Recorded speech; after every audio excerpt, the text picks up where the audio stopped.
Good evening, and welcome to Tales from the Terror Tellers. My name is Janet Fry. I'm going to be starting us off tonight by reading one of my favorites, The Monkey's Paw by W.W. Jacobs. Anonymous once said, "Be careful what you wish for. You may just receive it."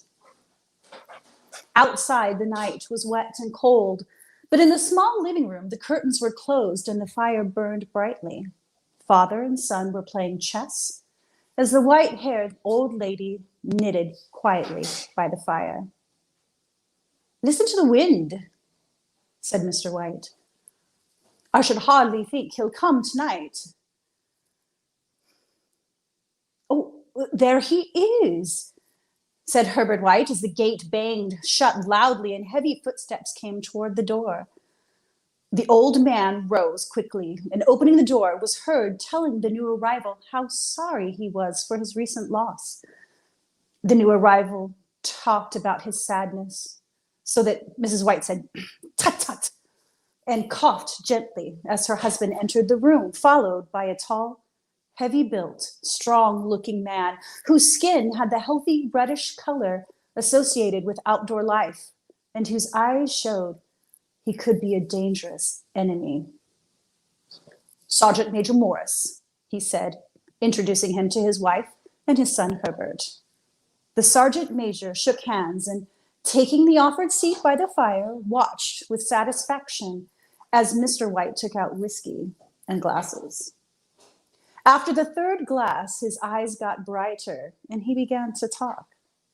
The little family's circle listened with growing interest at the visitor from different parts as he squared his broad shoulders in the chair and spoke of wild scenes and brave acts of wars and strange peoples. 21 years of it," said Mr. White, looking at his wife and son. "When he went away, he was a thin young man. Now look at him." "He doesn't look to be taking much harm," says Mrs. White politely. "I'd like to go to India myself," said the old man, "just to look around a bit, you know." "Better where you are," said the sergeant major, shaking his head. He put down the empty glass and, sighing softly, shook it again. "I should like to see the old temples and fakirs and the street entertainers," said the old man. "What was that you were telling me the other day about a monkey's paw or something, Morris?" "Nothing," the soldier said quickly. "At least nothing worth hearing." "Monkey's paw?" said Mrs. White cautiously. "Well, it isn't just a bit of what you might call magic, perhaps," said the sergeant major, without first stopping to think. His three listeners leaned forward excitedly. Deep in thought, the visitor put his empty glass to his lips and then set it down again. Mr. White filled it for him again. "To look at it," said the sergeant major, feeling about in his pocket, "it's just an ordinary little paw, dried to a mummy." He took something out of his pocket and held it out for them. Mrs. White drew back with a look of disgust, but her son, taking it, examined it curiously. "And what is special about it?" asked Mr. White as he took it from his son and, having examined it, placed it on the table. "It had a spell put on it by an old fakir," said the sergeant major. "Very holy man. He wanted to show that fate ruled people's lives and that those who tried to change it would be sorry. He put a spell on it so that 3 different men could each have 3 wishes from it." The way he told the story showed that he truly believed it, and his listeners became aware that their light laughter was out of place and had hurt him a little. "Well, why don't you have 3, sir?" said Herbert cleverly. The soldier looked at him the way that the middle-aged usually look at disrespectful youth. "I have," he said quietly, and his face whitened. "And you really had the 3 wishes granted?" asked Mrs. White. "I did," said the sergeant major, and his glass tapped against his strong teeth And has anyone else wished? Continued the old lady. The first man had his 3 wishes, yes, was the reply. I don't know what the first 2 were, but the 3rd was for death. That was how I got the paw. His voice was so serious that the group fell quiet. Well, if you've had your 3 wishes, it's no good to you now then, Morris, said the old man at last. What do you keep it for? The shoulder shook his head. Fancy, I suppose, he said slowly. I did have some idea of selling it, but I don't think I will. It has caused me enough trouble already. Besides, people won't buy. They think it's just a story. Some of them, those who do think anything of it, want to try it first and pay me afterward. Well, if you could have another 3 wishes, said the old man, watching him carefully, would you have them? I don't know, said the other. I don't know. He took the paw and, holding it in his front finger and thumb, suddenly threw it upon the fire. Mrs. White, with a slight cry, quickly bent down and took it off. Better it burn, the soldier said sadly, but in a way that let them know he believed it true. If you don't want it, Morris, the other said, then give it to me. I won't, said his friend with a stubborn determination. I threw it on the fire. If you keep it, don't hold me responsible for what happens. Throw it on the fire like a sensible man. The other shook his head and examined his possession closely. How do you do it? He asked. Hold it up in your right hand and state your wish out loud so that you can be heard, said the sergeant major. But I warn you of what might happen. If you must wish, he demanded, wish for something sensible. Mr. White dropped it back in his pocket and, placing chairs, motioned his friend to the table. In the business of dinner, the talisman was partially forgotten, and afterward the 3 sat fascinated as they listened to more of the soldier's adventures in India. If the tale about the monkey's paw is not more truthful than those he has been telling us, said Herbert, as the door closed behind their guest, just in time to catch the last train, we shan't make much of it. Did you give him anything for it, father? Asked Mrs. White, watching her husband closely. A little, he said, coloring slightly. He didn't want it, but I made him take it, and he pressed me again to throw it away. Not likely, said Herbert with pretended horror.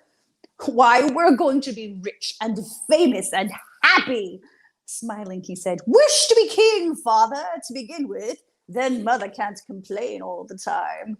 He ran quickly around the table, chased by the laughing Mrs. White, armed with a piece of cloth. Mr. White took the paw from his pocket and eyed it doubtfully. I don't know what to wish for, and that's a fact, he said slowly. It seems to me I've got all I want. If only you paid off the house. You'd be quite happy, wouldn't you? Said Herbert, with his hand on his shoulder. Well, wish for £200, then. That should just about do it. His father, smiling and with an embarrassed look at his foolishness for believing the soldier's story, held up the talisman. I wish for £200, the old man said clearly. A fine crash from the piano greeted his words, broken by a frightened cry from the old man. His wife and son ran forward. It moved, he cried, with a look of horror at the object that lay on the floor. As I wished, it twisted in my hand like a snake. Well, I don't see the money, said the son as he picked it up and placed it on the table. And I bet I never shall. Must have been your imagination, father, said the wife, regarding him worriedly. He shook his head. Never mind. There's no harm done, but it gave me a shock all the same. They sat down by the fire again. Outside, the wind was higher than ever, and the old man jumped nervously at the sound of a door banging upstairs. An unusual, depressing silence settled on all three, which lasted until the old couple got up to go to bed. I expect you'll find the cash tied up in a big bag in the middle of your bed, said Herbert as he wished them good night. and something horrible sitting on top of the old wardrobe, watching you as you pocket your ill-gotten money. Herbert, who normally had a playful nature and didn't like to take things too seriously, sat alone in the darkness looking at the dying fire. He saw faces in it, the last so horrible and so monkey-like that he stared at it in amazement. It became so clear that with a nervous laugh, he felt on the table for a glass containing some water to throw on it. His hand found the monkey's paw, and with a little shake of his body, he wiped his hand on his coat and went up to bed. Part 2. In the brightness of the wintry sun next morning, as it streamed over the breakfast table, he laughed at his fears. The room felt as it always had. There was an air of health and happiness, which was not there the previous night. The dirty, dried-up little paw was thrown on the cabinet, which, with a carelessness that indicated no great belief in any good it could do. "I suppose old soldiers are all the same," said Mrs. White. "The idea of listening to such nonsense. How could wishes be granted in these days? And if they could, how could £200 hurt you, father?" "Might drop on his head from the sky," said Herbert. "Laura said the things happened so naturally," said the father, "that you might, if you so wished, not see the relationship." "Well, don't break into the money before I get back," said Herbert as he rose from the table to go to work. "I'm afraid I'll turn you into a mean, greedy old man, and we shall have to tell everyone that we don't know you." His mother laughed and followed him to the door. Watching him go down the road and returning to the breakfast table, she felt happy at the expense of her husband's readiness to believe such stories. "Herbert will have some more of his funny remarks, I expect, when he comes home," she said as they sat at dinner. "I know," said Mr. White, pouring himself out some beer. "But for all that, the thing moved in my hand, and I'll swear to it." You thought it did," said the woman, trying to calm him. "I say it did," said the other. "There was no thought about it. What's the matter?" His wife made no reply. She was watching the mysterious movements of a man outside who looked in an undecided fashion at the house, appearing to be trying to make up his mind to enter. 3 times he stopped briefly at the gate and then walked on again. The 4th time he stood with his hand on it and then, with a sudden firmness of mind, pushed it open and walked up the path. Mrs. White at the same moment placed her hands behind her, hurriedly untying the strings of her apron and put it under the cushion of her chair. She brought the stranger, who seemed a little uncomfortable, into the room. He looked at her in a way that said that there was something about his purpose that he wanted to keep secret, and seemed to be thinking of something else as the old lady said she was sorry for the appearance of the room and her husband's coat, which he usually wore in the garden. "I was asked to call," he said at last, and bent down and picked up a piece of cotton off his trousers. "I come from Ma and Megan's." The old lady jumped suddenly in alarm. "Is there anything the matter?" she said breathlessly. "Has anything happened to Herbert? What is it?" Her husband spoke before he could answer. "You've not brought bad news, I'm sure, sir?" And eyed the other, expecting it was bad news, but hoping he was wrong. "I'm sorry," began the visitor. "Is he hurt?" demanded the mother wildly. The visitor lowered his head and raised it once in agreement. "Badly hurt?" he said quietly. "But he is not in any pain." "Oh, thank God," said the old woman, pressing her hands tightly together. "Thank God for that. She broke off as the tragic meaning of the part about him not being in pain came to her. The man had turned his head slightly so as to not look directly at her, but she saw the awful truth in his face. She caught her breath and, turning to her husband, who did not yet understand the man's meaning, laid a shaking hand on his. There was a long silence. "He was caught in the machinery," said the visitor at length in a low voice. He sat staring out the window. "He was the only one left to us," Mr. White said, turning gently to the visitor. It is hard. The other coughed and walked slowly to the window. The firm wishes me to pass on their great sadness about your loss, he said without looking around. I ask that you please understand that I am only their servant and simply doing what they told me to do. I was to say that Maw and Meggins accepts no responsibility, continued the other. But although they don't believe that they have any legal requirement to make a payment to you for your loss, in view of your son's services, they wish to present you with a certain sum. Mr. White rose to his feet, stared with a look of horror at his visitor. His dry lips shaped the words, "How much?" £200, was the answer. Without hearing his wife scream, the old man smiled weakly, put out his hands like a blind man, and fell, a senseless mass on the floor. Part 3. In the huge new cemetery some 2 miles away, the old people buried their dead and came back to the house, which was now full of shadows and silence. It was all over so quickly that at first they could hardly realize it and remained in a state of waiting for something else to happen, something else which was to lighten this load, too heavy for old hearts to hear. It was about a week after that the old man, waking suddenly in the night, stretched out his hand and found himself alone. The room was in darkness, and he could hear the sound of his wife crying quietly at the window.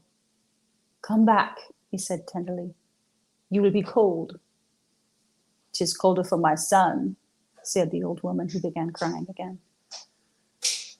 The sound of crying died away on his ears. The bed was warm and his eyes heavy with sleep. He slept lightly at first and then was fully asleep until a sudden wild cry from his wife woke him with a start. "The paw!" she cried wildly. "The monkey's paw!" He started in alarm. Where is it? What is the matter?" She almost fell as she hurried across the room toward him. "I want it," she said quietly. "You've not destroyed it." "It's in the living room on the shelf above the fireplace," he replied. "Why?" "I only just thought of it," she said. "Why didn't I think of it before? Why didn't you think of it?" "Think of what?" he questioned. "The other 2 wishes," she replied quickly. "We've only had the one." "Was that not enough?" he demanded angrily. "No," she cried excitedly. "We'll have one more. Go down and get it quickly and wish our boy alive again." The man sat up in bed and threw the blankets from his shaking legs. "Good God, are you mad?" he cried, struck with horror. "Get it," she said breathlessly. "Get it quickly and wish my boy." "Get back to bed," he said, his voice shaking. "You don't know what you're saying." "We had the first wish granted," said the old woman desperately. "Why not the second?" A coincidence," said the old man. "Get it and wish," cried the wife, shrieking with excitement. The old man turned and looked at her, and his voice shook. "He's been dead 10 days. Besides, I could not tell you this before, but I could only recognize him by his clothing. If he was too terrible for you to see then, how now?" "Bring him back," cried the old woman, pulling him toward the door.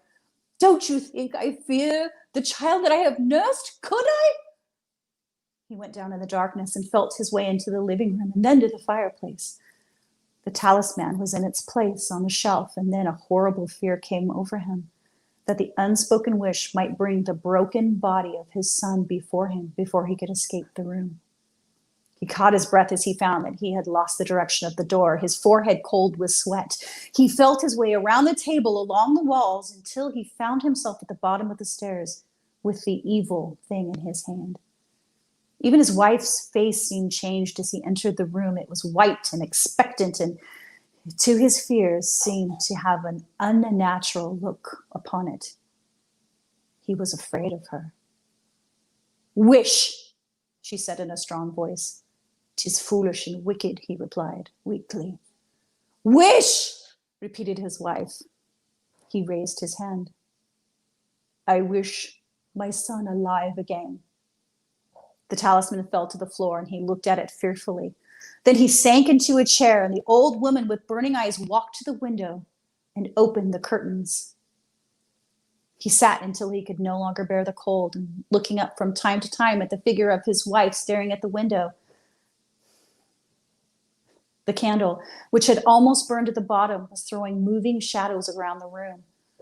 When the candle finally went out, the old man, with his unspeakable sense of relief at the failure of the talisman, went slowly back to his bed. And a minute afterward, the old woman came silently and lay without movement beside him. Neither spoke, but lay silently listening to the ticking of the clock. They heard nothing else other than the normal night sounds.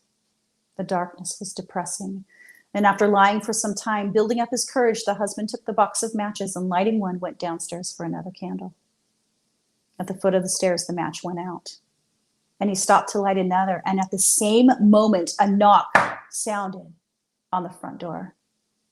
It was so quiet that it could only be heard downstairs, as if the one knocking wanted to keep their coming a secret. The matches fell from his hand. He stood motionless, not even breathing, until the knock was repeated. Then he turned and ran quickly back to his room and closed the door behind him. A third knock sounded throughout the house. "What's that?" cried the old woman, sitting up quickly. "A rat," the old man said, shaking. "It passed me on the stairs." His wife sat up, listening. A loud knock echoed through the house. It's Herbert," she screamed. "It's Herbert." She ran to the door, but her husband was there before her, and catching her by the arms, held her tightly. "What are you going to do?" he said in a low, scared voice. "It's my boy, it's Herbert," she cried, struggling automatically. "I forgot. It was 2 miles away. What are you holding me for? Let go. I must open the door." "For God's sakes, don't let it in," cried the old man, shaking with fear. "You're afraid of your own son," she cried, struggling. "Let me go. He's coming. I'm coming, Herbert. I'm coming." There was another knock and another. The old woman, with a sudden pull, broke free and ran from the room. Her husband followed to the top of the stairs and called after her as she hurried down. He heard the chain pulled back and the bottom lock open. Then the old woman's voice, desperate and heavy. "The top lock," she cried loudly. "Come down, I can't reach it." But her husband was on his hands and knees, feeling around wildly on the floor in search of the paw. If only he could find it before the thing outside got in.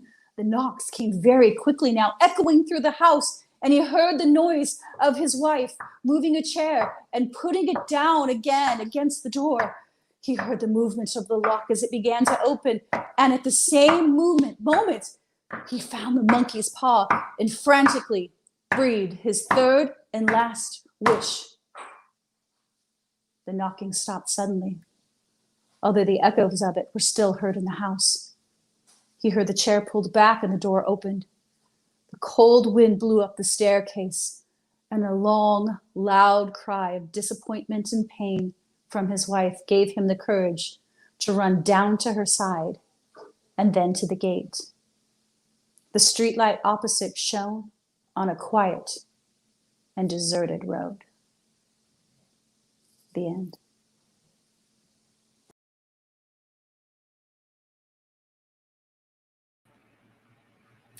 When my brother and I were young boys, we moved to Michigan, and this was a story told to me by my cousin. A deadly secret wrapped in a tarp.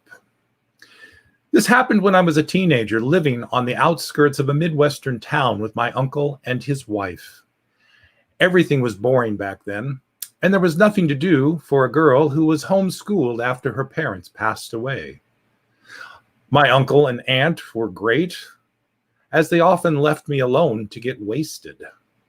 Funny when you think of it now, because I sometimes broke into their stash and smoked a blunt here and there to pass the time. What I wasn't expecting were the fights that started up when I turned 15. My uncle started wailing on my aunt, but she was a big woman, and she gave back the same. They blamed each other about the weed always disappearing, and for the life of me, I don't know why, they never suspected me, but I kept my mouth shut. After a particularly brutal fight one night, I woke up and saw that my uncle wasn't home. My aunt shrugged and said that he had finally left her. From then on, it was awesome, even though I missed him. My aunt and I cooked together, shopped together, and really got to know each other. She even let me move into the abandoned trailer that they had at the back of the property, so I could have friends over, according to my aunt. I didn't have any friends, so I was kind of pissed about that statement, but still, it was great to have a place of my own at such a young age. The thing was, I could never get used to the smell. My aunt said that it was probably because raccoons or possums nested there until she cleaned it up. I told her that the smell shouldn't be building up, that it should have been going away by then. She shrugged and told me to use air fresheners, which only made the stench stronger, in my opinion. That was when the nightmares started, where my uncle appeared at the foot of my bed. I'd wake up screaming at the next night, and the same nightmare returned. In each one, my uncle was pointing downwards and had blood dripping from the neck down. When I told my aunt, she froze for a second, but then she shook it off and said I was just experiencing separation anxiety. What happened next still chills my flesh. I was playing with the next door neighbor's dog, who came from a mile away to have me throw the ball for him. Well, the ball rolled under the trailer and the dog went under through a hole. He soon came out without the ball, yelping like he'd been hit with something. I crawled under and I saw the ball next to something wrapped in a tarp. Stupid me, I pulled at it. My uncle's face appeared from under the flap, frozen in a terrified gasp, with his milky blue eyes wide open and speckled with blood. His neck was gaping, and I couldn't stop screaming. I backed out and raced after the dog. When I got to my neighbor's house, I told him what had happened. A cruel smile spread across his ugly face. He told me that he and my aunt knew that I was the one taking the weed, but it was the perfect opportunity to get rid of my uncle. And he added, "We have more tarps if we need." I swore I'd keep the secret to myself, but I'm waiting for them to pass on before I tell the cops. The end.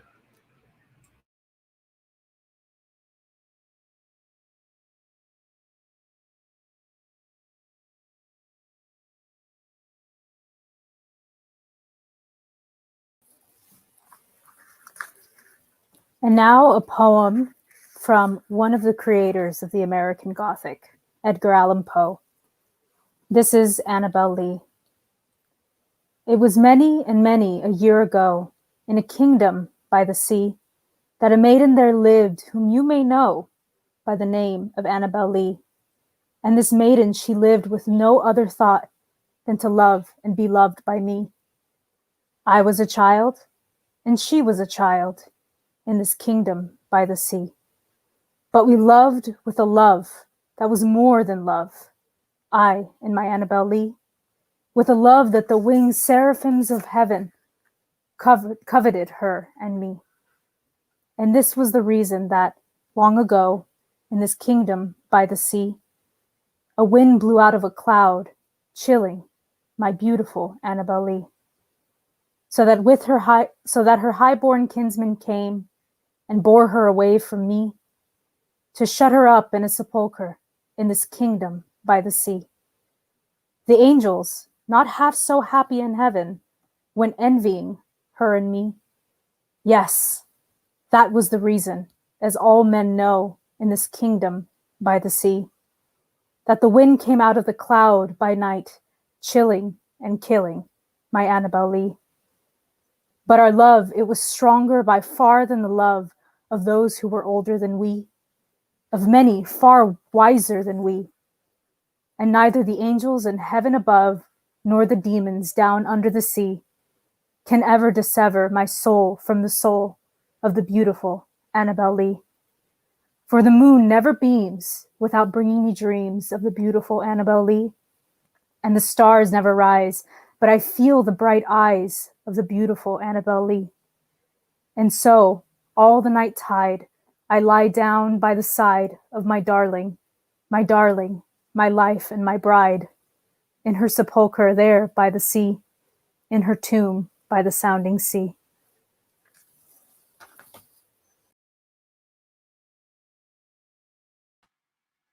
Good evening. My name is Andrea. I'm going to be sharing two stories with you tonight, very short, both of them. The first one was written 300 years ago by a French author named Charles Perrault, and it's about the world's most famous serial killer, Bluebeard. Once there was a man who, although he was rich, was frightfully ugly. He had a huge, ragged blue beard, so ugly that all women and girls ran away from him. Finally, Bluebeard managed to win the consent of a young neighbor woman who agreed to marry him, probably because of his wealth. Soon after their marriage, Bluebeard announced that he would be away for at least 6 weeks. He encouraged his wife to amuse herself during his absence by exploring all the rooms in the great house. Here, he said, are the keys to the great storerooms where I keep all my best furniture. Keys to my gold and silver dishes, which are not used every day. Keys that open the safe where I keep my boxes of jewels. Keys to open the strong boxes, which hold my money. And a key that opens all my rooms, which are filled with beautiful decorations and amusements for you to enjoy.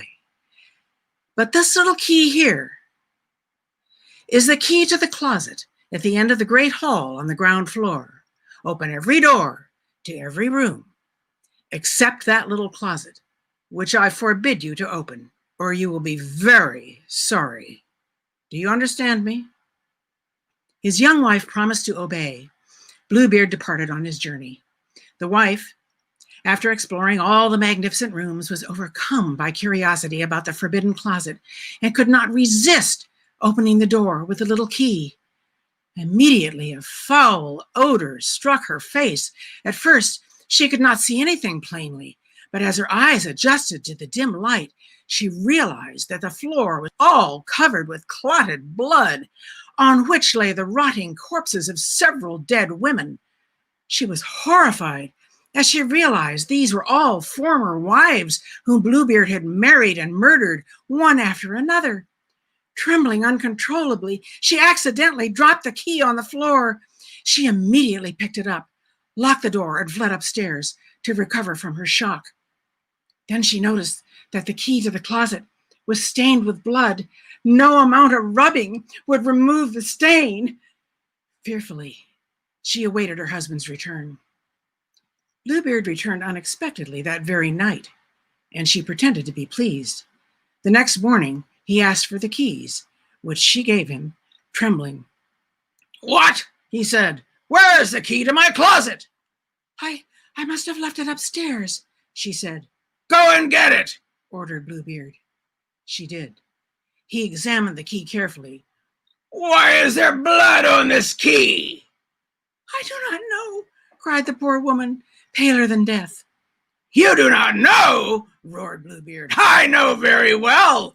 You went into the closet, did you not? Very well, madam. You shall go back and take your place among the ladies you saw there." She threw herself at her husband's feet and begged for mercy. "You must die, madam," said Bluebeard, without pity. "Since I must die," she sobbed, "give me some little time to say my prayers." "I give you a quarter of an hour, but not one moment more," snarled Bluebeard. Through an upstairs window, the terrified wife called out to her next-door sister, "Sister Anne, do you see my brothers coming? They promised me they would come today. If you see them, give them a sign to hurry." Sister Anne went up to the top of the tower. "I see nothing but a cloud of dust." Meanwhile, Bluebeard, holding a great knife in his hand, yelled, "Wife, come down instantly, or I shall come up to you." "Oh, please, one moment longer," she begged. Then she cried out again to her sister. "I see 2 horsemen," replied Anne, "but they are still a great way off." "They are my brothers. Make them a sign to hurry." Then Bluebeard yelled so loud that he made the whole house tremble. "Come down! Now!" The terrified young wife came down and threw herself at his feet, all in tears, with her hair about her shoulders. "No! You must die!" howled Bluebeard, taking hold of her hair with one hand and lifting up the sword with the other. He prepared to strike off her head. At this very instant, there was a loud knocking at the gate, which opened, and two men burst in. They ran their swords through Bluebeard's body and left him dead, rescuing their sister just in time.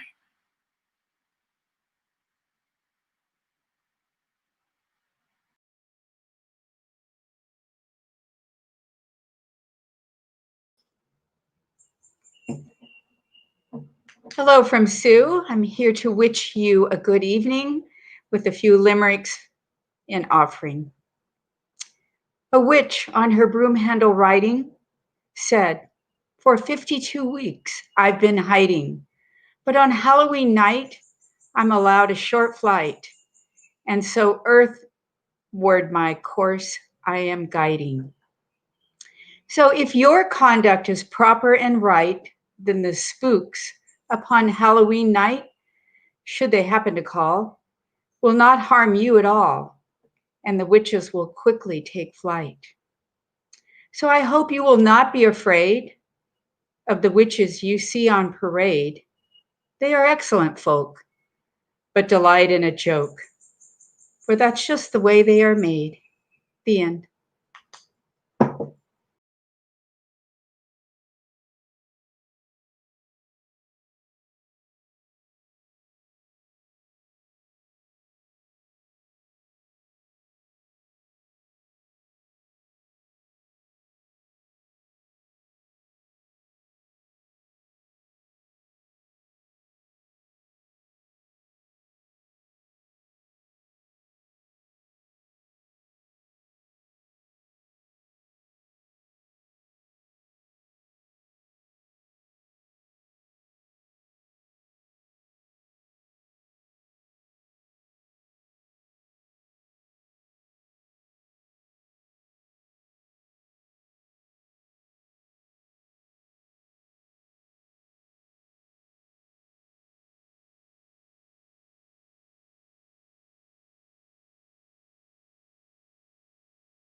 Shakespeare's witches in the Scottish play have been portrayed in countless ways over the centuries. Our reading distills 3 of the witches' 4 scenes, and yes, we will be following theatrical protocol by not mentioning the actual name of the play. That's considered bad luck during the run of the show, but you know what it's called. I especially enjoy the cooking scenes.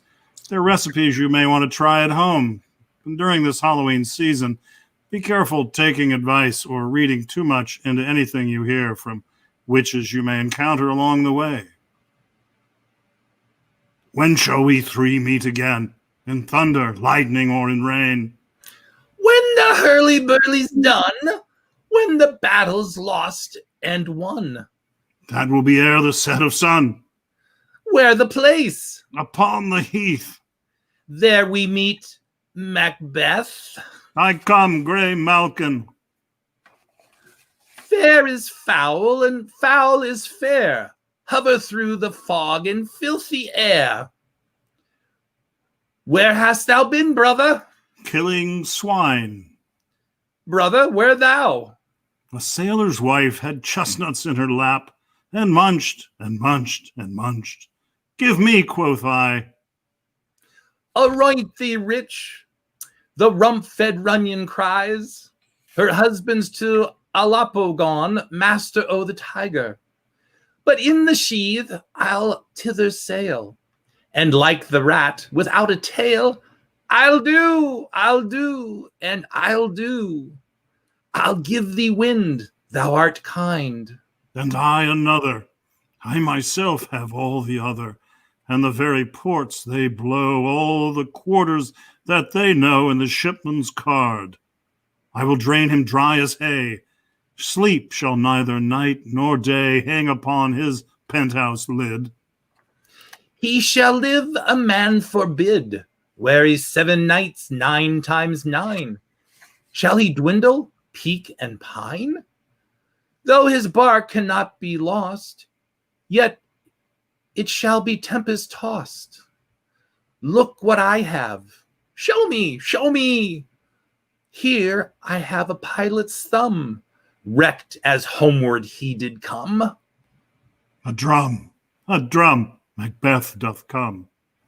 The weird brothers hand in hand, posters of the sea and land, thus do go about and about, thrice to thine and thrice to mine, and thrice again to make up 9. Peace, the charm's all wound up. All hail Macbeth! Hail to thee, Thane of Glams! All hail Macbeth, hail to thee, Thane of Cawdor. All hail Macbeth, that shalt be king hereafter. Thrice the brinded cat hath mewed. Thrice and once the hedge pig whined. Harp your cries, 'tis time, 'tis time. Round about the cauldron go, in the poisoned entrails throw. Toad that under cold stone days and nights has 31 sweltered venom sleeping got, boil thou first in the charmed pot. Double, double, toil and trouble, fire burn and cauldron bubble. Fillet of finny snake, in the cauldron boil and bake. Eye of newt and toe of frog, wool of bat and tongue of dog. Adder's fork and blind worm's sting, lizard's leg and owlet's wing. For a charm of powerful trouble, like hell broth, boil and bubble, double, double, toil and trouble, fire burn and cauldron bubble. Scale of dragon, tooth of wolf, witch's mummy, maw and gulf of the ravened salt sea shark, root of hemlock digged in the dark, silvered in the moon's eclipse, nose of Turk and Tartar's lips, finger of a birth-strangled babe, ditch delivered by a drab, make the gruel thick and slab, and thereto a tiger's caudron for the ingredients of our cauldron. Double, double, toil and trouble, fire burn and cauldron bubble. Cool it with a baboon's blood, then the charm is firm and good. By the pricking of my thumbs, something wicked this way comes. Open, locks, whoever knocks. Pour in sow's blood that hath eaten her 9 farrow, grease that's sweatin' from the murderer's gibbet, throw into the flame. Come high or low, thyself and office deftly show. Come, brother, cheer we up his sprites, and show the best of our delights. I'll charm the air and give a sound, while you perform your attic round, that this great king may kindly say, your duties, our duties, did his welcome pay.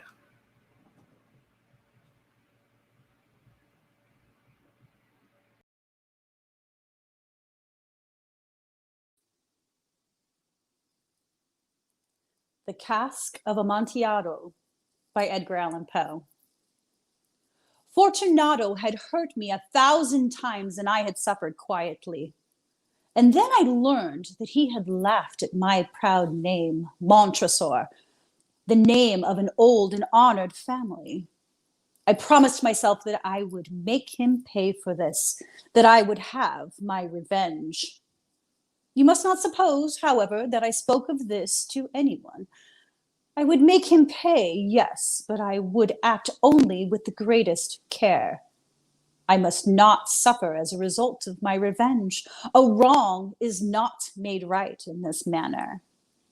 And also, the wrong would not be made right unless Fortunato knew that he was paying and knew who was forcing him to pay. I gave Fortunato no cause to doubt me. I continued to smile in his face, and he did not understand that I was now smiling at the thought of what I had planned for him, at the thought of my revenge. Fortunato was a strong man, a man to be feared, and he had one great weakness. He liked to drink good wine, and indeed, he drank much of it. So he knew a lot about fine wines and proudly believed that he was a trained judge of them. I too knew old wines well, and I brought the best I could find. And wine, I thought, wine would give me my revenge. It was almost dark one evening in the spring when I met Fortunato in the street, alone. He spoke to me more warmly than was usual, for already he had drunk more wine than was good for him. I acted pleased to see him, and I shook his hand as if he had been my closest friend. Fortunato, how are you? Montresor, good evening, my friend. Oh, my dear Fortunato, I am indeed glad that I have met you. I was just thinking of you, for I have been tasting my new wine. I have bought a full cask of a fine wine, which they tell me is an Amontillado, but Amontillado? Quite impossible. I know. It does not seem possible. As I could not find you, I was just going to talk to Lucchescri. If anyone understands wine, it is Lucchescri. He tells me, oh, Lucchescri? Fortunato said. He does not know one wine from another. Oh, but they say he knows as much about wines as you, I said. Oh, come, Fortunato boasted. Let us go. Go where? I said. To your vaults, to taste the wine. Oh, I shook my head. No, my friend, no. I can see that you are not well, and the vaults are cold and wet. I do not care. Let us go. I am well enough. This cold is nothing. Amontillado, ha! Someone is playing games with you. And Lucchescri, ha! Lucchescri knows nothing more about wines. He does not know an Amontillado from a sherry. Nothing at all. As he spoke, Fortunato took my arm, and I allowed him to hurry me to my great stone palace, where my family, the Montresors, had lived for centuries. There was no one at home. I had told the servants that they must not leave the palace, as I would not return until the following morning, and they must care for the place. This, I knew, was enough to make it certain that they would all leave as soon as my back was turned. I took down from their places on the wall 2 brightly burning lights. I gave one of these to Fortunato and led him to a wide doorway. There we could see the stone steps going down into the darkness. Asking him to be careful as he followed, I went down before him, down under the ground, deep into the old walls of the palace. We finally came to the bottom of the steps and stood there for a moment together. The earth which formed the floor was cold and hard. We were entering the last resting place of the dead of the Montresor family. Here, too, we kept our finest wines, here in the cold, dark, still air under the ground. Fortunato's step was not sure because of the wine he had been drinking. He looked uncertainly around him, trying to see through the thick darkness which pushed in around us. Here, our brightly burning lights seemed weak indeed, but our eyes soon became used to the darkness. We could see the bones of the dead lying in large piles around the walls. The stones of the walls were wet and cold. From the long rows of bottles which were lying on the floor among the bones, I chose one which contained a very good wine. Since I had nothing with which to open the bottle, I struck it with the stone wall with it and broke off the small end. I offered the bottle to Fortunato. Here, Fortunato, drink of some of this fine Medoc. It will help keep us warm. Drink! Thank you, my friend. I drink to the dead who lie sleeping around us, Fortunato boasted. And I, Fortunato, I drink to your long life. Ah, a very fine wine indeed, but on to the Amontillado. It is further on, I said. Come. We walked on for some time. We were now beneath the river's bed, and water fell in drops upon us from above. Deeper into the ground we went, past still more bones. Vaults are many and large. There seemed to be no end to them. We are a great family and an old one. It is not far now, but I can see you are trembling with the cold. Come, let us go back before it is too late. It is nothing. Let us go on, but first, another drink of your Medoc. I took up from among the bones another bottle. It was another wine of fine quality. Again, I broke off the neck of the bottle. Fortunato took it and drank it all without stopping for a breath. He laughed and threw the empty bottle over his shoulder.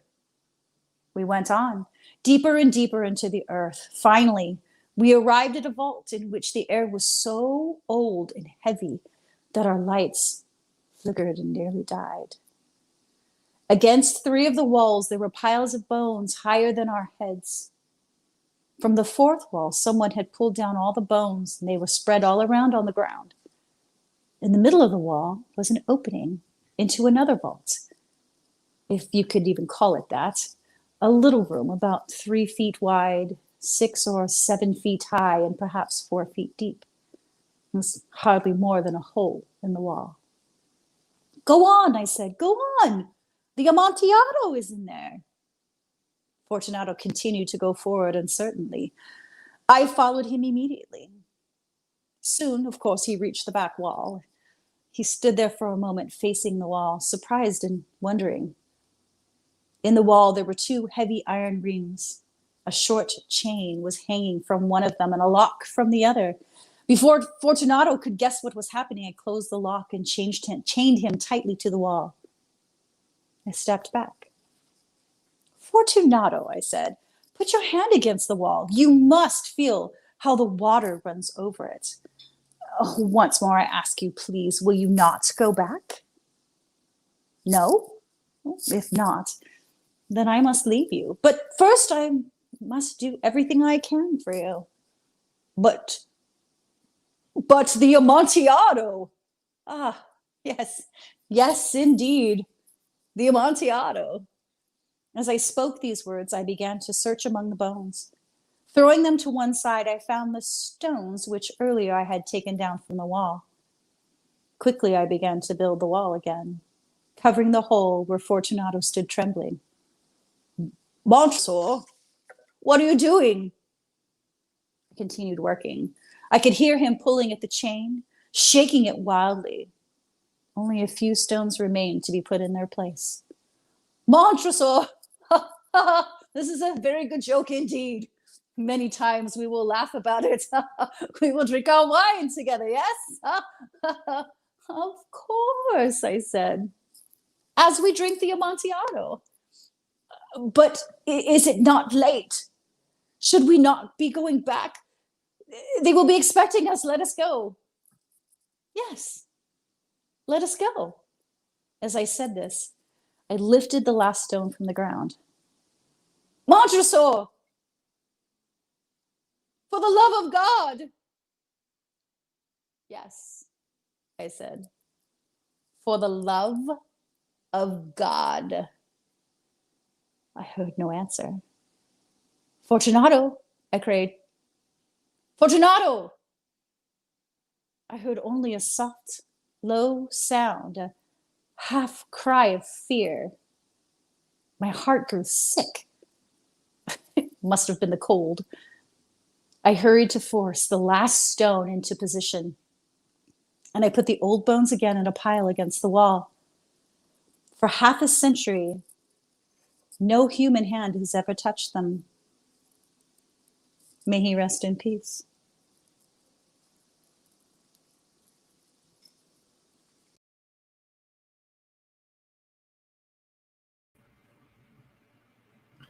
It's been a while since we've been able to visit that wonderful area in Anaheim known as Disneyland, so I thought I'd bring a little bit of Disneyland to all of us. You may recognize this tale. When hinges creak in doorless chambers, and strange and frightening sounds echo through the halls, whenever candlelights flicker, where the air is deathly still, that is the time when ghosts are present, practicing their ghoulish delight. Welcome, foolish mortals, to the Haunted Mansion. I am your host, your ghost host. Kindly step all the way in, please, and make room for everyone. There's no turning back now. Our tour begins here in this gallery, where you see paintings of some of our guests as they appeared in their corruptible mortal state. Please drag your bodies away from the walls and into the dead center of the room. Your cadaverous pallor betrays an aura of foreboding, almost as though you sense a disquieting metamorphosis. Is this haunted room actually stretching? Or is it your imagination? And consider this dismaying observation. This chamber has no doors and no windows, which offers you this chilling challenge to find a way out. Of course, there's always my way.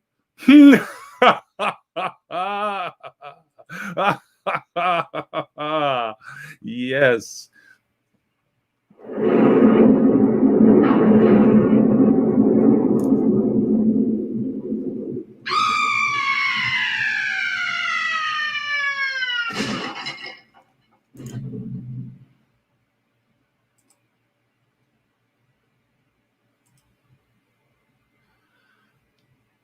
Oh, I didn't mean to frighten you prematurely.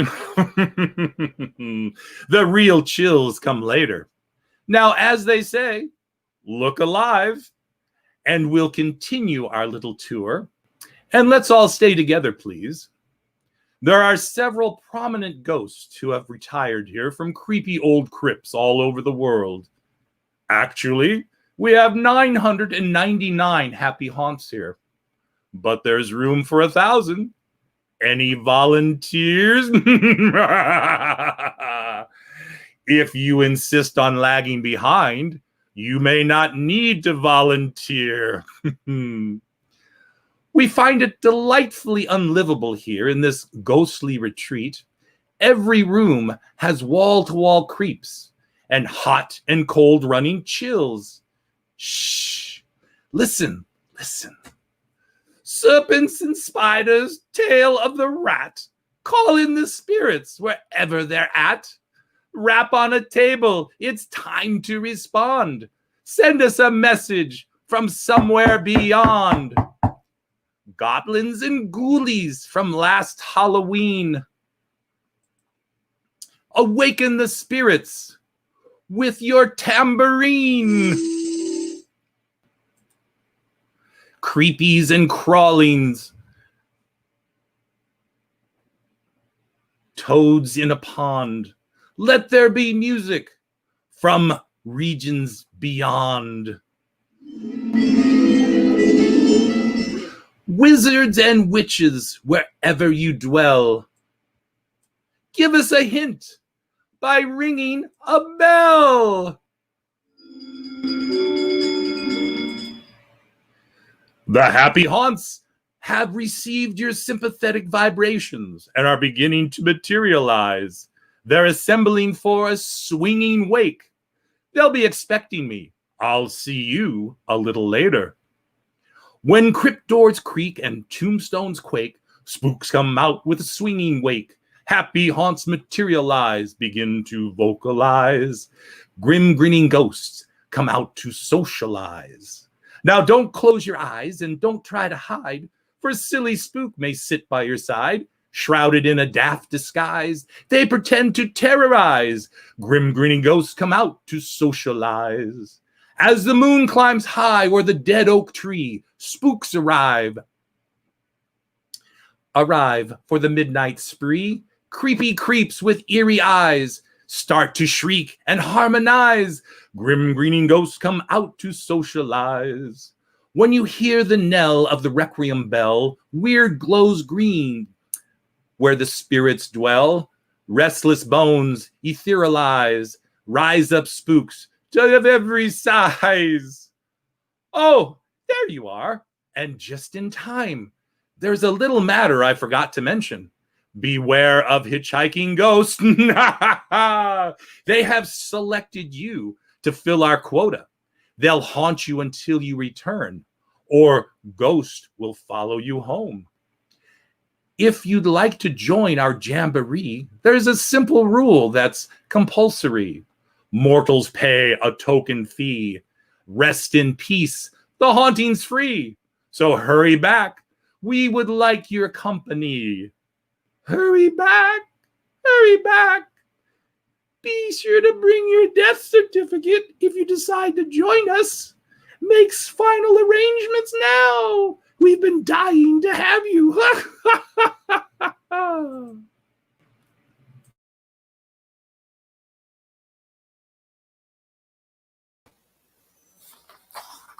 Dia de los Muertos, Day of the Dead, by Albert Rios. It is not simply the Day of the Dead, loud and parties. More quietly, it is the day of my dead, the day of your dead.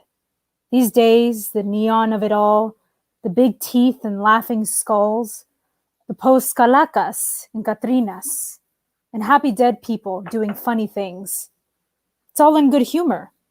And sometimes I can't help myself. I laugh out loud too. But I miss my father. My grandmother has been gone. Almost so long I can't grab hold of her voice with my ears anymore. Not easily. My mother-in-law, she's still here. Still in things packed, in boxes. Her laughter on videotape and in conversations. Our dog died several years ago, and I try to say his name. Whenever I leave the house, "You take care of this house now," I say to him. The way I always have. The way he knows. I grew up with the trips to the cemetery and pan de muerto, the prayers and the favorite foods, the carne asada, the beer. But it was in the small town where my memory still lives. Today, I'm in the big city, and that small town feels far away. The Day of the Dead, it's really the Days of the Dead. All Saints' Days, the 1st of November, also called the Dia de los Angelitos. Everybody thinks it's Day of the Dead, but it's not. Not exactly. This first day is for those who have died a saint, and for the small innocents, the criaturas, the tender creatures who have been taken from us all, sometimes without a name. To die a saint deserves its day. To die a child, the following day, the 2nd of November. This is for everybody else who has died. And there are so many. A grandmother, a father, a distant uncle or lost cousin. It is hard enough to keep track, even within one's own family. But the day belongs to everyone. So many home altars. So many parents gone. So many husbands. So many Aunt Normas. So many Connies and Matildas. Countless friends. Still, by the end of the day, we all ask ourselves the same thing. Is this all over yet? All these dead coming after and so close to Halloween. The days all start to blend. The goblins and princesses of the miniature world, not so different from the ways in which we imagine. Those who are gone, their memories smaller, their clothes brighter. We want to feed them. Only candy. so much candy that our own mouths would get hypnotized by the sweetness, our own eyes dazzled by the color, our noses by the smells. The first cool breath of fall makes a fire always burning somewhere out there. We feed our memories. And then, humans that we are, we just want to move quickly away from it all, happy for the richness of everything. If unsettled by the cut pumpkins and gourds, the howling decorations, the marigolds, sampesuchiles. If it rains, they stink, these fussy flowers of the dead, bread of the dead, day of the dead. It's hard to keep saying the word, the dead. They take over the town like beach vacationers, returning tourists getting into everything. I had my honeymoon here, they say, and are always full of contagious nostalgia. But it's all right. They go away after a while. They go and you miss them all over again. The papel picado, the cut blue and red and green paper decorations, the empanadas and coconut candy, the boxes of cajeta, saladitos, which make your tongue white like a ghost's. You miss all of it soon enough. Pictures of people smiling, news stories, all the fiestas, all this exhaustion, the coming night, the sweet breads, the bone tiredness of too much, loud noise, loud colors, loud food, mariachis, even just talking. It's all a lot of noise, but it belongs here. The loud is to help us not think, to make us confuse the day and our feelings with happiness. Because, you know, if we do think about our dead, wherever they are, we'll get sad and begin to look across at each other.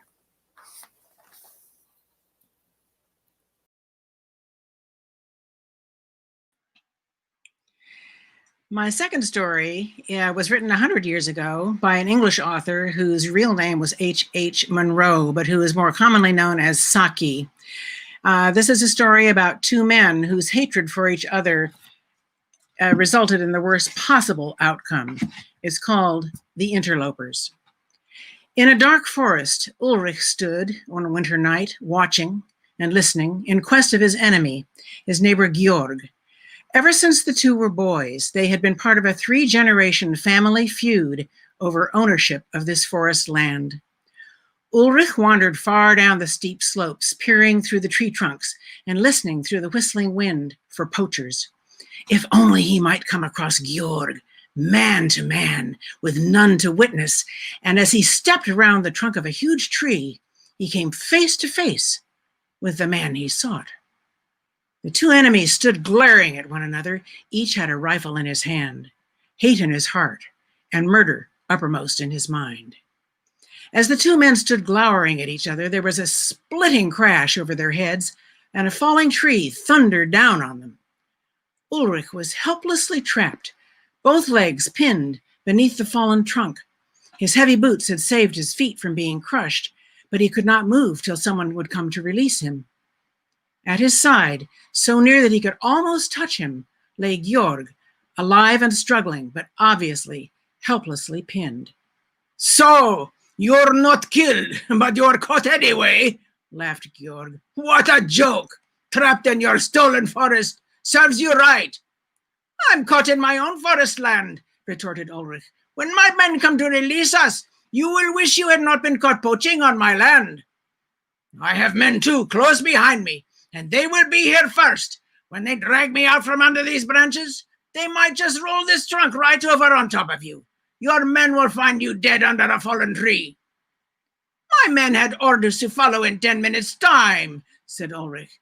"And when they get me out, it is you who will have met your death poaching on my lands." "Good," snarled Georg, "good. We will fight this quarrel to the death. Curses on you, Ulrich." "Same to you, Georg, forest thief, poacher." Both had now given up the useless struggle to free themselves from the mass of wood that held them down. Ulrich finally managed to reach his wine flask and took a drink. The wine was warming and reviving to the wounded man, and he looked across with something like pity to where his enemy lay in pain. "Could you reach this flask if I threw it over to you?" asked Ulrich suddenly. "There is good wine in it, and we may as well be comfortable while we wait. Let us drink, even if tonight one of us dies. No, said Georg, I don't drink wine with an enemy. An idea was slowly forming in Ulrich's mind. His old fierce hatred seemed to be dying down. Georg, we have quarreled all of our lives over this stupid strip of forest. I've come to think we've been rather fools. If you will help me to bury the old quarrel, I will ask you to be my friend. Georg was silent for so long that Ulrich thought perhaps he had fainted with the pain of his injuries. Then he spoke slowly. I have hated you all my life, but I think I have changed my mind this last half hour. And you offered me your wine flask, Ulrich. I will be your friend. Let us shout for help. Together our voices may carry a little way. The two raised their voices in a call for help. Help! Help! Help! Over here! Over here! Help! There was silence for some minutes, and then Ulrich gave a joyful cry. I can see figures coming through the wood. They are following in the way I came down the hillside. Both men shouted again. Help! Help! Over here! They hear us. They have stopped. Now they see us. They are running down the hill towards us, cried Ulrich. How many of them are there? Asked Georg. 9 or 10, said Ulrich. Then they are your men, said Georg. I had only 7 out with me. They are coming as fast as they can, said Ulrich gladly. Are they your men? Asked Georg. Are they your men? Once more the two men called. Help! Help! Over here! Over here! This time there was an answering cry. Oh!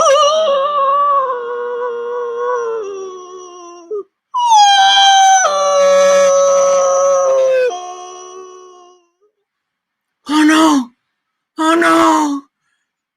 Wolves!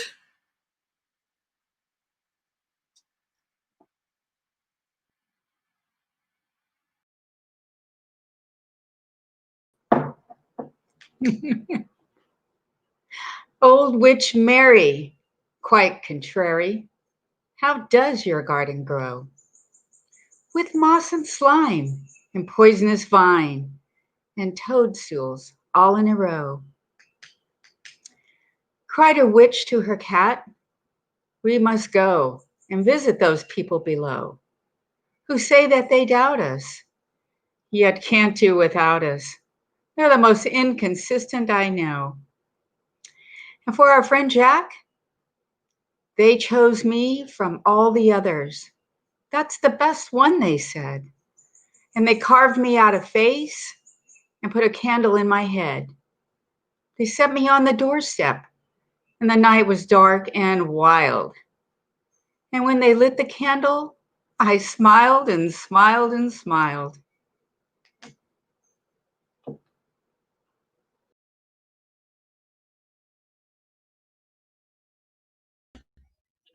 I'm Tom Galvin. I'm going to be reading a story by Gregory Davis called The Rapport, and I'm going to be reading this from Beaverton, Oregon, where horror also exists. Graves speak. Emery Fields knows this all too well. Living next to a cemetery has given him plenty of opportunity to learn it, though in the beginning he was reluctant. He hears them at night mostly, sometimes faint, sometimes clear. Windy days are loudest. The voices blow across the dark planted field, through and over the weathered stones, coarse weeds, and tall grass. They cry and moan and beg and mutter. Sometimes they sing, other times scream. Emery hasn't slept well in years. He is always cold. He often murmurs to people no one else can hear, but says little to anyone else. Most people in town think he's insane, but he doesn't leave. Undertakers can't always write their own ticket.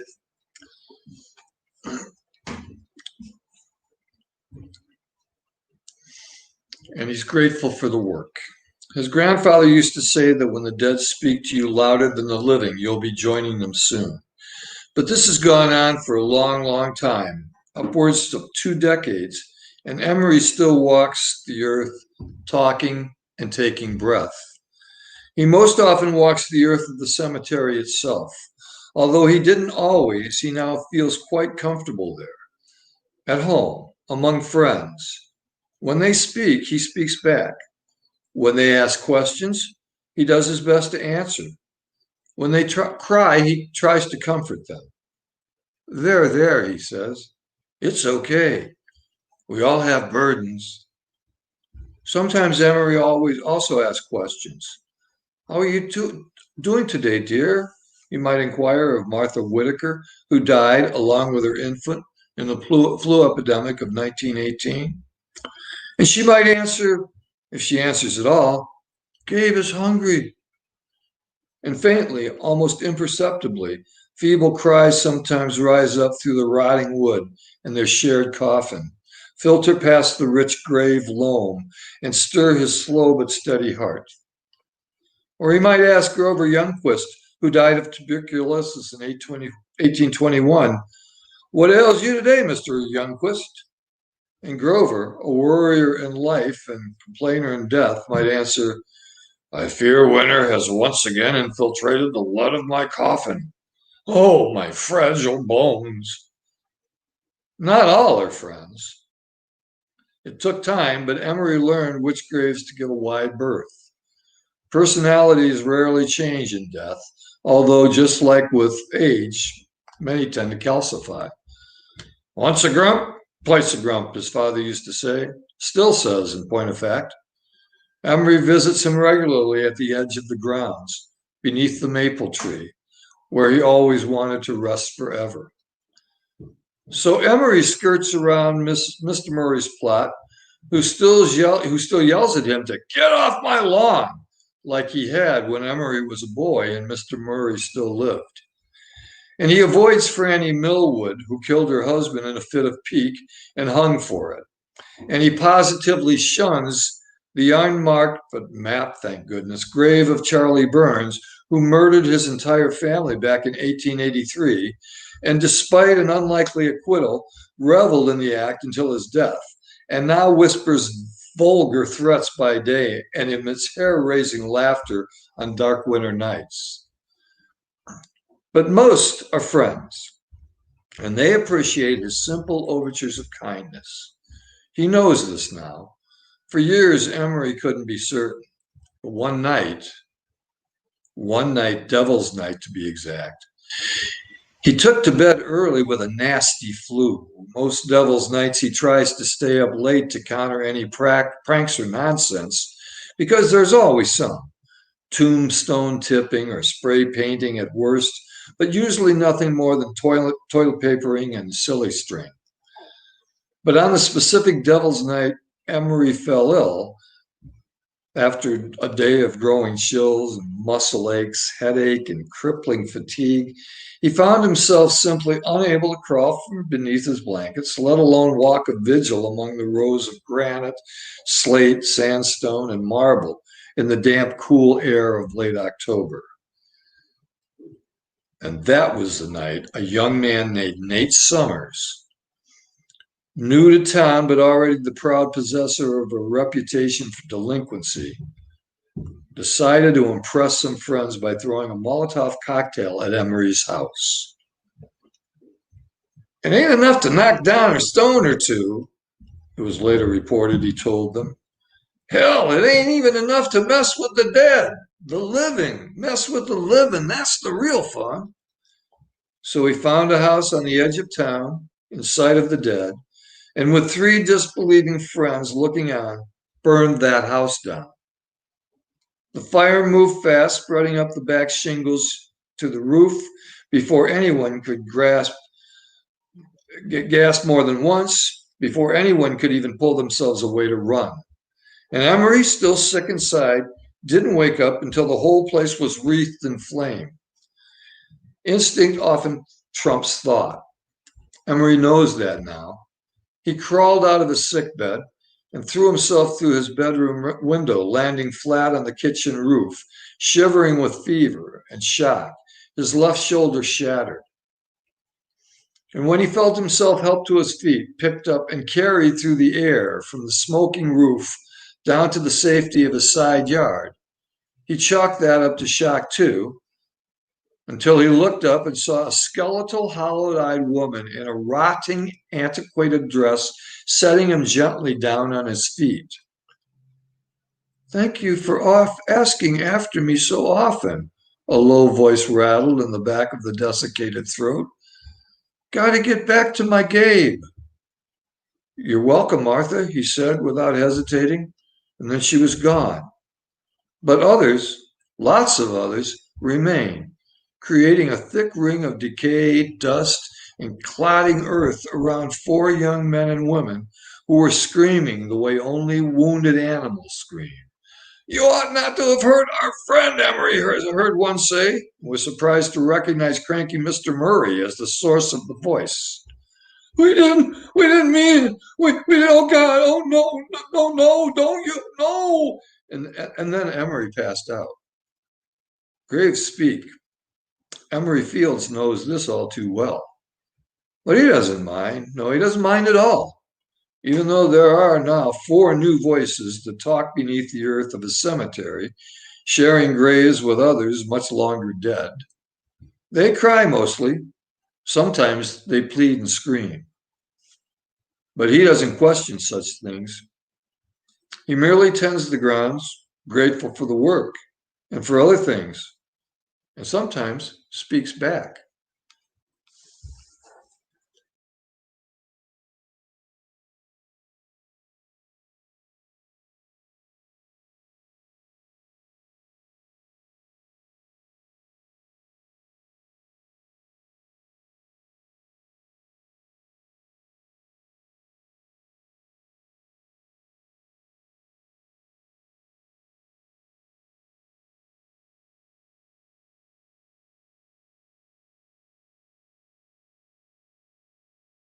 Floors. We meet them at the doorway, on the stair. Along the passages they come and go, impalpable impressions on the air. A sense of something moving to and fro. There are more guests at the table invited. The illuminated hall is thronged with quiet, inoffensive ghosts, as silent as the pictures on the wall. The stranger at my fireside cannot see the forms I see, nor hear the sounds I hear. He but perceives what is, while unto me all that has been is visible and clear. We have no title deeds to houses or lands. Owners and occupants of earlier dates from graves forgotten stretch their dusty hands and hold in mortmain still their old estates. The spirit world around this world of sense floats like an atmosphere, and everywhere wafts through these earthly mists and vapors dense a vital breath of more ethereal air. These perturbations, this perpetual jar of earthly wants and aspirations high, come from the influence of an unseen star, an undiscovered planet in our sky. And as the moon from some dark gate of cloud throws o'er the sea a floating bridge of light, across whose trembling planks our fancies crowd into the realm of mystery and night. So from the world of spirits there descends a bridge of light, connecting it with this, o'er whose unsteady floor that sways and bends, wander our thoughts above the dark abyss.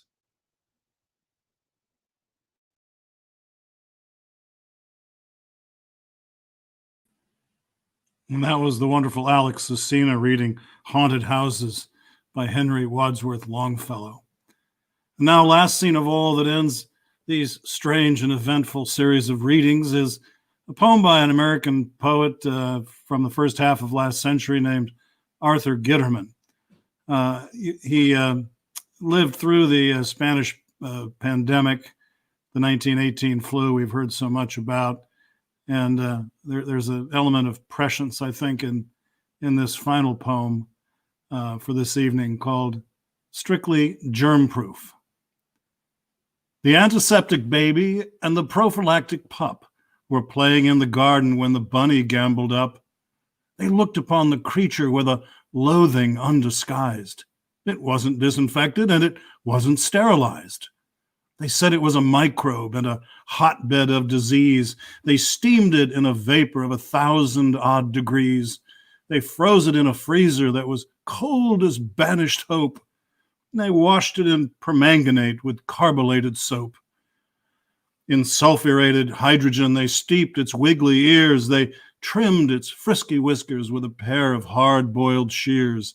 They donned their rubber mittens, and they took it by the hand and elected it a member of the fumigated band. There's not a micrococcus in the garden where they play. They bathe in pure iodoform 12 times a day, and each imbibes his rations from a hygienic cup. The bunny and the baby and the prophylactic pup. Well, thanks for spending part of your Friday evening with us. It was a great pleasure to share tales from our terror tellers with you this evening. Thanks to our wonderful readers and reciters, Janet Fry, Robert Reed, Shantae Arroyo doing double duty as a reader as well as behind the scenes, bringing us on and off. Andrea Dunbar, Sue Grau, Alex Cecina from Boston with his videoed readings. Sorry about the technical issues. I'm David Reed, and it's great to see you all. Stay tuned for lots more coming up at YubaSutterArts in the weeks ahead. Next Tuesday, Artist Alchemy, our YubaSutterArts&Culture team will be talking to you about what we've been up to and what we have planned for the coming months. Next Wednesday, we have an arts educator leadership conversation with local arts teachers telling us what it takes to keep the arts alive in the classroom during the pandemic. And then on November 7th, our Applause Kids present Super Happy Awesome News. It's a 30-minute musical. You won't want to miss that. So keep an eye on our YubaSutterArts Facebook page, our YouTube channel, our website, and just help us keep the arts alive during these very unusual times. Happy Halloween, and thanks again for being with us this evening. We'll see you on the next show.